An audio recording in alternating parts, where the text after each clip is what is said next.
What is up everyone? Welcome back to my channel. It's been almost 3 months since I've made a video and I apologize in advance if I started to look awkward on camera because it's been a while since I've done this.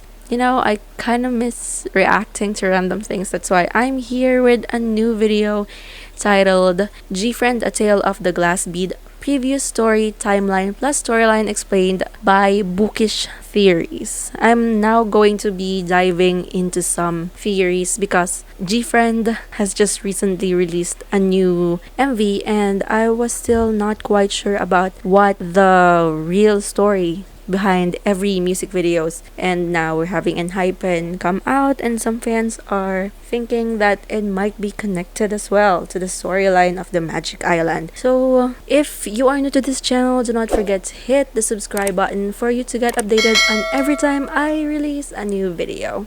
So without further ado, let's start.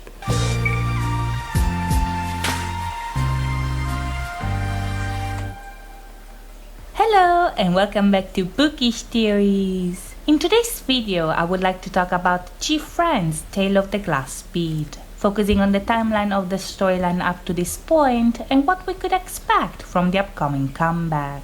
Since Source Music has been recently acquired by Big Hit, I think it's fair to assume that their story will be somehow connected with both BTS and Tomorrow by Togethers. I'm already working on a separate video about that. So today, what we're gonna do is to focus on a general overview of GFRIEND's timeline and setup in order to get the full picture while we wait for the comeback. On the side. Now, despite being a very short video, Tale of the Glass Bead already gave us a lot of clues about the idea they're going for here. The girls start off as friends. They are born and raised together. And for the longest time, their friendship seems to be nothing more than a source of joy and happiness. Things change when they visit a lake that gives them special abilities. Each of them appreciates their own power, but cannot help but feeling envious about the others. And it's this envy that leads them to their ultimate downfall. The friendship that once united them is now distorted into a source of misery. And it's only when they are lonely and separated that they finally realize how their envy ruined their life as well as their friendship. The video ends with the girls wishing to go back in time and meet at a crossroads, which presumably is gonna be the starting point from which the new storyline will connect with both BTS and TXT. Now, if we take a look at the music video GFRIEND released up to this point, I'm sorry, Bang Shiyuk gets... The timeline we are being presented in the Tale of the Glass Bead appears to be linear up until we get to Navilera. In Glass Bead, Me Gustas Tu, and Rough, we see how their life was before they got their powers. This is basically the stage of the narrative when we are introduced to their characters and relationship. And the songs portray their youth and highlight their friendship as well as their happiness. When we get to Navilera, however, things start to get a bit tricky. In the trailer, we see this video as the starting point of... Okay, I was wrong earlier. I'm sorry. I was thinking if the lake scene was from Me Gustas Tu, and I think it's from Love Whisper. Yeah, it's from Love Whisper. I'm sorry if I was mistaken at that. Their troubles. And this makes sense because the butterfly that is referenced in the song is an animal that generally symbolizes change and transformation. Now, bear in mind, Navilera is the first song that mentions envy in the lyrics. So it makes sense that what we see in the video is the initial stage of the conflict that will later unfold in Fingertip.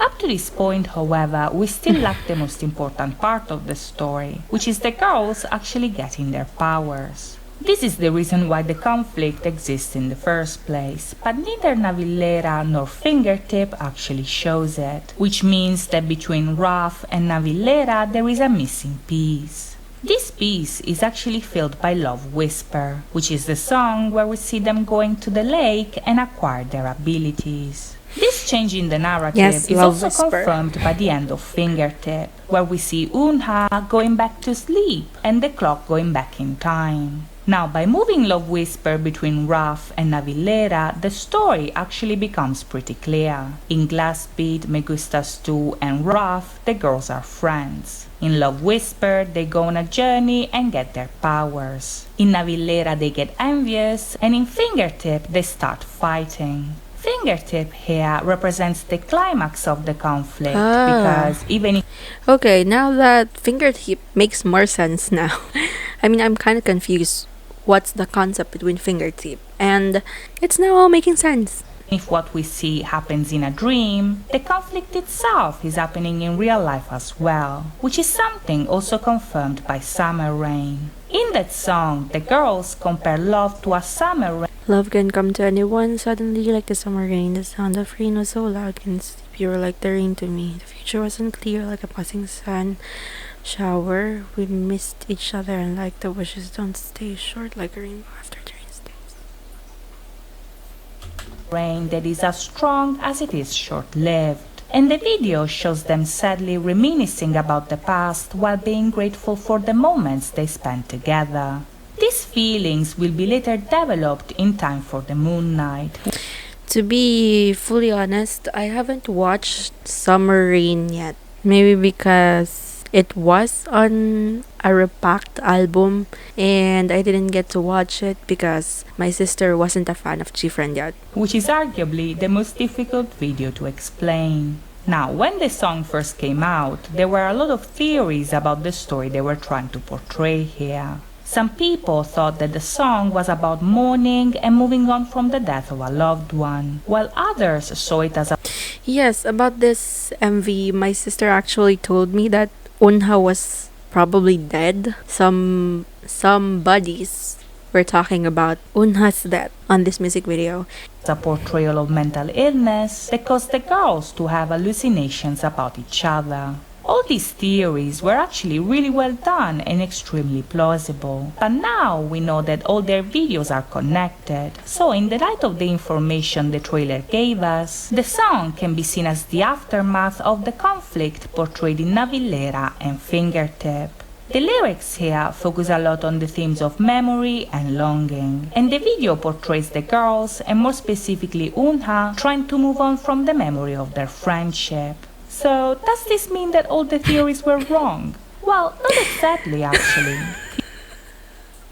You see, even knowing what we know now, I still think that the explanations I just mentioned have some truth to them. Since their friendship was such an important part of their identity, them mourning its loss actually implies that a part of them died when they got separated. If you remember, in Fingertip, some of the members actually died in the dream, so the hallucinations could be seen as the two worlds actually merging together in their minds. The lyrics here are particularly interesting because they actually hint at this possibility by cluing us in on what is about to happen next. Despite their loneliness and sadness, the girls find comfort in the memory of the past. And even if they know that the lyrics are sad, their fantasy will disappear I wanna soon, cry, but I don't want to cry in front of the camera. camera. They will meet again in their dreams. Now this is important because from this point on, the narrative shifts from the real world to the dream one. If you look closely, starting from Sunny Summer, the story is not focused on reality anymore, but on their dreams, because through their dreams they are able to be together again. If we take a look at Memoria and Sunrise, for instance, both songs seem to confirm this as well. In Memoria, the girls are able to interact with one another when they are asleep. And in Sunrise, the opening tells us that they had a dream where they could be together again for a short time. Here we see that in their individual scenes, they are alone and reminiscing about the past. So we can assume that the scenes that shows them together are not reality. They are a memory that they are reliving in a dream. So when they fall asleep in the dream, they wake up in real life, alone and sad as they were before. When the video shows their dreams, we actually get some references to their past videos, further reinforcing the... Why am I starting to cry? I don't know why. idea that in the story, memory and dream are closely connected to one another. This is important because the separation between the real world and the dream world could possibly be an important aspect of the comeback, and Flower seems to confirm this as well. Now, in Flower, the girls are once again in the dream world, which is something they admit right at the beginning of the song. What is interesting here is that in the lyrics, they compare the dream to a labyrinth that they cannot escape from. Now, this is very telling because the idea that they don't want to escape the fantasy implies that now they are getting lost in the labyrinth, and I think that Fever deals with this topic as well. In that song, they are overpowered by love. The happiness they feel is once again This happy feeling that's like a summer night's dream. Ever since I met you, it's been a new me. like a summer dream. But they don't care about the fact that this is not reality because their love for one another makes them love themselves. What we are seeing here is like a dream loop that makes them relive their memories and keeps them trapped in the labyrinth because of the happiness these fantasies entail. When they dream, they can go back in time and relive the past. And even if this gives them happiness, the more time they spend in the dream, the more they risk to get lost in it. This idea is also foreshadowed in Falling Light, which is the latest song that they released. Now in Falling Light, they actually confirm the idea that their dreams allow them to go back in time by reminiscing about the past. But in the lyrics, they also compare themselves to a lost child, I can which is see even if I something that wanted to, further I could hear the reinforces wishes the of idea the that they are lost in the labyrinth of their dream. Now, on the GFRIEND Wikipedia page, it is hinted that the title track of Labyrinth will be called Crossroads. So this implies that in the comeback we'll be seeing a new beginning for them. That is them meeting again at the crossroads they mentioned in the trailer. This crossroads could be a place Wishing where we could turn reality back and time, we dream stand at the actually merge crossroads. together, thus allowing them to go back in time in real life the way they do in their dreams. I should really watch an updated version of this because this video was still from before Crossroads. This is a lot of help for me to understand everything about GFRIEND.